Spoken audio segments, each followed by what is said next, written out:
ഇതാ വഴിയല്ലേ? ആത്തണ്ടായിരുന്നു പരിപാടി. അമ്പലത്തിലൊരു വഴിപാടിന്റെ കാര്യം പറഞ്ഞു. വഴിപാടായിരുന്നല്ലോ, നല്ല കാര്യമായിട്ടായിരുന്നല്ലോ. തോന്നിയസം പറയരുത്. തോന്നിയ ദിവസം കാണിച്ചിട്ട് ആ പാവം ജവാന്റെ ഫോട്ടോയില് മാലിട്ട് ചന്ദനത്തിലെത്തിക്കണോ അല്ലേ? പുരുഷേട്ടനെങ്ങാനും അറിഞ്ഞാ പിള്ളച്ചന്റെ ഫോട്ടോയില് മാലിട്ട് ചന്ദനത്തിലെത്തിക്കേണ്ടി വരും. വെടിവെച്ച് ചതറിക്കും. നാട്ടുകാരെ വിളിച്ചു കൂട്ടിട്ട് മോൻ എന്ത് കിട്ടും? എനിക്കൊന്നും കിട്ടില്ല, പിള്ളേച്ചന് കിട്ടും. നല്ല അസല് പുതുക്ക്. വലിയ നിലവിലുള്ള ആളല്ലേ, എല്ലാരും ഒന്ന് അറിയട്ടെ എന്ന്. നീ എന്റെ മാനം കളയരുത്. നിനക്ക് എന്ത് വേണേലും ഞാൻ തരാം. എന്ത് തരും? എന്ത് വേണം? അച്ഛന്റെ കയ്യിൽ നിന്ന് കള്ളക്കണക്ക് എഴുതി വാങ്ങിച്ച കുരുടിമുക്കിൽ 25 സെന്റ് സ്ഥലം. അയ്യോ മാധവ, അത് അയ്യാ മാധവ, അത് എഴുതി തരുമൊന്നും വേണ്ട. അവിടെ ഇത്തവണ എനിക്ക് വിത്തറക്കണം. അതെന്റെ ഒരു മോഹം. ഞാൻ പടാവില് വിട്ടിരിക്കുക. ആയിക്കോട്ടെ, അത് വിറ്റ് കഴിഞ്ഞാൽ എനിക്ക് വിത്തറക്കാലോ. ഇറക്കാം. പുറപ്പെടാം. പോകാൻ വരട്ടെ.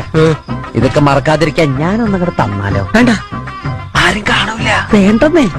എന്നാ ചാടിക്കോ മോനെ. ഇന്ന് നീ അവിടെ കക്കാൻ കയറരുത്. ഇന്ന് അവിടുന്ന് എന്തെങ്കിലും പോയാൽ നാളെ എന്റെ തലയിലാവും. ഓ, എന്നാ